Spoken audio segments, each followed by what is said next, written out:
이제 사도행전 실장은 여러분들이 너무나 잘 알고 있는 일곱 교회의 초대 일곱 집사, 초대교회 일곱 집사 중에 스데반의 고별 설교가 기록되어 있고 그의 순교의 모습이 기록되어 있는 장입니다. 많은 사람들 앞에서 나사렛 예수에 대하여 증언했던 스데반은 결국에는 사람들, 백성들과 장로들과 서기관들에게 고발을 당하고 공회에 붙잡혀 가게 됩니다. 그래서 이 공회에 붙잡혀 가서 거기에서 이제 오늘 읽은 말씀들을 7장에서 그 기나긴 설교를 시작을 합니다. 어떻게 보면 자신에 대한 변증이라고 볼 수도 있겠습니다.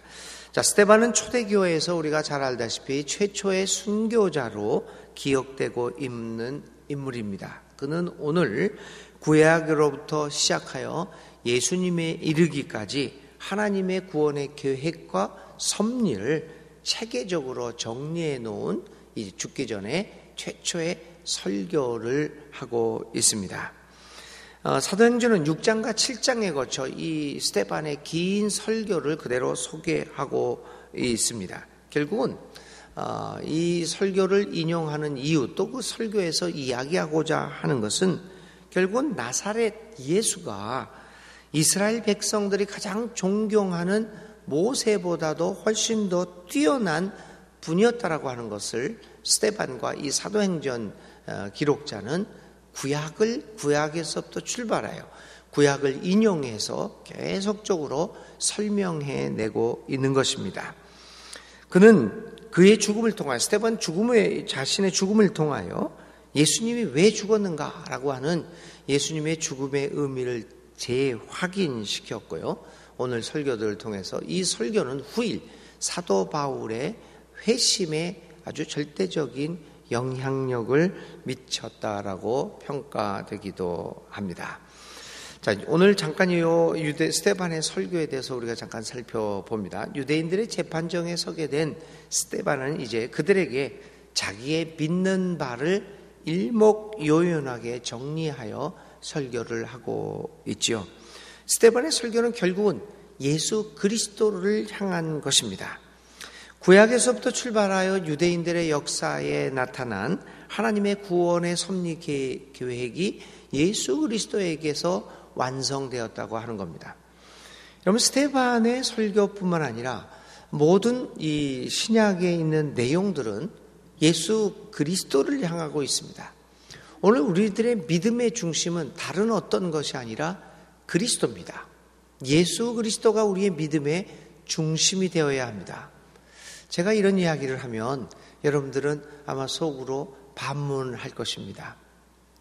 그럼 예수님이 우리가 예수교인데 예수님을 믿는 기독교인인데 예수를 안 믿고 그러면 누구를 믿느냐? 목사님 왜 똑같은 이야기를 또 할까? 이런 의문도 가질 수 있습니다. 그런데 오늘 우리들이 사실 신앙을 갖는다고 하면서 예수님의 중심이 안 되고 있습니다. 하나님을 믿는다고요. 여러분 어저께 며칠 전에도 말씀드렸죠. 어떤 하나님을 믿고 계십니까? 세상의 사람들이 이야기하고 있는 하나님을 믿습니다. 그래서 얘기했죠. 사람들이 얘기하는 신은 이럴 것이다. 신은 전능하고 전지하다. 뭐 그렇게 일반적인 신의 개념들을 우리들이 대부분 갖고 있습니다. 근데 그게 아닙니다, 여러분. 우리가 믿는 하나님은 세상 사람들이 일반적으로 얘기하는 그 신, 그것이 아니라 예수님이 우리에게 보여주셨던 하나님입니다. 예수님이 그분의 가르침과 그분의 삶과 그분의 사역을 통하여 우리에게 보여주셨던 그 하나님을 믿는 겁니다. 그래서 우리는 예수의 하나님을 믿습니다. 그래서 부지런히 예수님이 보여주셨던 하나님의 전능이 뭘까? 이런 것들을 꾸준히 공부해야 됩니다.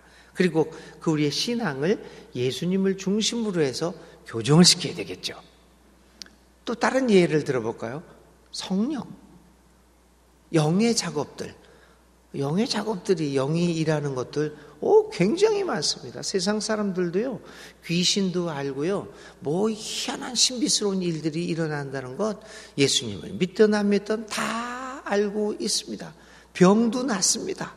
여러분, 뭐 무당한테 가면 병 안 낫습니까? 여러분들 옛날에 예수님 안 믿었을 때, 또 우리 예수님 안 믿는 지금 이 여러 사람들 다 그렇습니다. 엊그저께는 또 뭔 얘기를 하다가 우리 교인들하고 장례식을 가다가 손에 대해서 얘기를 했어요. 막 손이 있는 날, 손 없는 날. 다 사람들 이 뭔가 귀신이 뭔가 그 영적인 그런 것 있는 것 다 알고 있습니다. 그래서 우리들은 영의 저건 뭐 영적인 일이야, 뭐 그 뭐가 한 일이야, 이런 거 다 알고 있습니다. 그런데 대부분이 우리들이 얘기하는 거예요. 이게 성령의 일이다 얘기하는 것들도 이처럼 일반적인 영에 대한 지식으로 판단하고 그래 이거야 이렇게 얘기하면 그래서는 안 됩니다. 우리는 예수님을 통하여 보내준 성령의 역사들을 거기에 관심을 가져야 합니다. 성령에 대해서, 영적인 일에 대해서 이야기를 할 때 예수님의 영에 대해서 얘기하는 겁니다. 모든 일이 다 그렇습니다.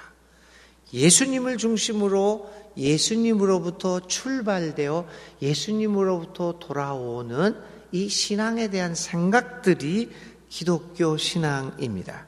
그 외의 것들은 일반적으로 사람들이 예수님 없이도 이야기할 수 있는 하나님이고 예수님 없이도 얘기할 수 있는 소위 영에 관한 이야기입니다. 우리의 믿음의 중심은 이처럼 예수 그리스도가 되어야 합니다. 오늘 사도행전에 나타난 스데반의 설교를 우리가 이렇게 여러 가지 이야기들을 많이 하고 있죠. 거기에 중심 주제는 바로 예수님입니다. 예수님이 하나님의 모든 것의 완성이다라고 하는 것입니다. 스데반은 이 설교를 통하여 하나님의 여러 경로로 이스라엘 백성들에게 그 구원의 계획을 선포하셨고 그들의 온 세계 하나님의 구원의 소식을 알리시기를 원하셨다는 것을 전제하면서 그 중심에 예수 그리스도가 있다라고 하는 것을 이야기하고 있습니다. 그런데 이스라엘 백성들이 죄악에 빠져 하나님의 음성을 듣지 못하고 곁길로 갔음을 이야기합니다. 이스라엘 백성들이 마음이 완악하여서 하나님의 계시의 완성인 예수 그리스도를 보냈는데, 아니 하나님 자신이 인간이 되어 그렇게 왔는데 백성들이 그를 이해하지 못하고 그를 받아들이지 못하였음을 질타하고 있는 겁니다. 스데반은 이스라엘 백성들을 목이 곧고 들을 귀를 갖지 못한 사람들이라고 지적합니다. 이렇게 얘기합니다. 목이 곧고 마음과 귀에 할례를 받지 못한 사람들이요, 당신들은 언제나 성령을 거역하고 있습니다. 당신네 조상들이 한 그대로 당신들도 하고 있습니다. 당신들이 박해하지 않은 예언자가 어디 한 사람이라도 있었습니까? 스데반은 바로 이렇게 백성들에게, 그 마음이 완악한 백성들에게 하나님이 보내주신 계시, 그 예언자들의 계시, 그것뿐만 아니라 마지막 계시였던 예수 그리스도까지 받아들이지 않았음을 이야기하고 있습니다. 스데반은 계속해서 유대인들이 하나님의 계시를 받아들이지 않고 거부하였음을 하고 그들이 죄인임을 분명히 하고 있습니다. 이러한 스데반의 설교는 유대교의 지도자들의 귀에 거슬렸음에 틀림없습니다. 오늘 하나님은 유대인들뿐만 아니라 전 인류의 역사를 통하여 예수 그리스도를 통한 자신의 구원의 계획을 우리에게 선포하고 계십니다. 그럼에도 불구하고 우리들도 그 옛날 유대 사람들이 그랬던 것처럼 마음과 귀를 막고 주님의 음성을 들으려 하지 않고 있는 것은 아닙니까? 오늘 이 말씀을 통하여 다시 한번 오늘 우리들의 마음을, 우리들의 귀가 어디를 향하고 있는지를 우리 한번 생각해 보지 않을 수 없습니다.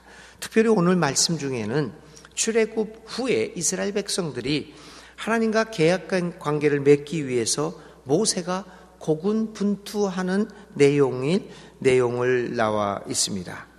그런데 그 모세가 하나님과 계획을 맺고 그 백성들을 이끌기 위해서 그렇게 산에 올라가서 하나님과 대면하며 그렇게 고군분투하는데 그 아래에 있던 백성들은 엉뚱한 일을 하고 있음을 오늘 이야기하고 있습니다.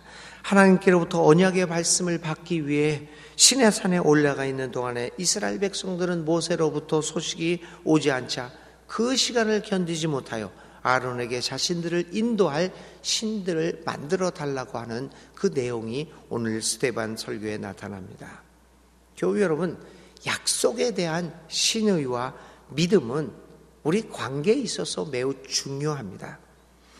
이스라엘 백성은 하나님께서 지도자로 세우셨던 모세를 따라 출애굽하고 가나안 땅 가까이에 왔음에도 거듭해서 모세에 대한 신뢰를 풀지 못하고 있습니다. 그 지도력에 문제를 삼았습니다. 하나님과 약속을 하고 모세와 함께 이렇게 광야의 길을 걸어왔음에도 불구하고 그들은 좋을 때는 찬양을 불렀지만 불편해지거나 조급할 때는 하나님과의 약속을 대변하는 모세를 향하여 불평을 하기도 했습니다. 스데반의 설교를 보면서 어떻게 이스라엘 백성들이 억압당하던 땅에서 구원받고 광야에서 받은 그 은혜는 쉽게 잊어버리고 저렇게 불평을 할 수 있을까라고 우리는 유대 백성들을 손쉽게 비난하기 쉽습니다. 그러나 가만히 생각해 보면 나도 그렇지 않은가라고 하는 생각이 됩니다. 일이 좀 잘 되면 감사하고 찬양하지만 힘든 일이 닥치면 하나님께 책임을 돌리지는 않았는지 우리 지난 일을 돌이켜 봅니다. 우리가 이제 처음으로 돌아가서 하나님과 나와의 관계를 신뢰하고 언제나 그 약속을 따라 흔들리지 않는 믿음으로 살아가야 할 것입니다. 사랑하는 교우 여러분, 오늘 스데반의 설교를 통해서 이번 사순절 기간을 통하여 다시 한번 우리의 믿음을 예수님을 중심으로 재정립해보는 이 기간이 될 수 있기를 간절히 바랍니다. 이스라엘 백성들처럼 하나님을 배반하지 않고 그 신뢰의 줄을 놓지 말고 오늘 눈앞에 보이는 그 자그마한 것 때문에 하나님과의 신뢰를 놓쳐버리는 그러한 우울을 범하지 않는 우리들이 되어야 할 것입니다. 하나님을 신뢰하고 비록 지금 내 눈앞에 보이는 것이 없고 조금 마음에 안 들더라도 하나님을 향한 신뢰와 흔들림이 없는 삶을 살아갈 수 있는 우리들이 될 수 있기를 간절히 기도드립니다. 오늘의 말씀입니다. 하나님에 대한 신뢰와 흔들림이 없는 삶에 대하여 하루 종일 생각해 볼 수 있기를 바랍니다. 오늘의 기도 드리겠습니다. 언제나 우리에게 신실하신 하나님, 주님은 우리에게 변함없이 신실하셨는데 우리는 주님께 신실한 삶을 살지 못했음을 고백합니다. 주님, 우리를 용서하여 주옵소서. 눈에 보이는 것에 마음을 빼앗기지 말고 신의와 정의에 기초한 하나님과 맺은 약속을 따라 살아가도록 인도하여 주옵소서. 스데반이 예수님을 향한 그의 설교를 하였듯이 주님, 우리의 믿음이 예수님을 중심으로 이루어지는 예수 그리스도에서 출발하여 예수 그리스도에게로 귀결되는 믿음이 될 수 있도록 주님 인도하여 주시옵소서. 예수님의 이름으로 기도를 드립니다. 아멘. 오늘의 실천은요. 지금까지 들었던 설교, 이 사도 바울이 오늘 스데반의 설교를 들고 이제 회심을 하지요. 지금까지 들었던 설교 가운데 아니면 성경 말씀 가운데 자신에게 가장 중요한 영향을 끼쳤던 것이 무엇이었을까 한번 생각해보고 그 이유를 여러분들의 명상 노트에 한번 써보면 어떻겠습니까? 주님 가르쳐 주신 기도 드리겠습니다. 하늘에 계신 우리 아버지의 이름을 거룩하게 하시며 아버지의 나라가 오게 하시며 아버지의 뜻이 하늘에서와 같이 땅에서도 이루어지게 하소서. 오늘 우리에게 일용할 양식을 주시고 우리가 우리에게 잘못한 사람을 용서해 준 것 같이 우리 죄를 용서하여 주시고 우리를 시험에 빠지지 않게 하시고 악에서 구하소서.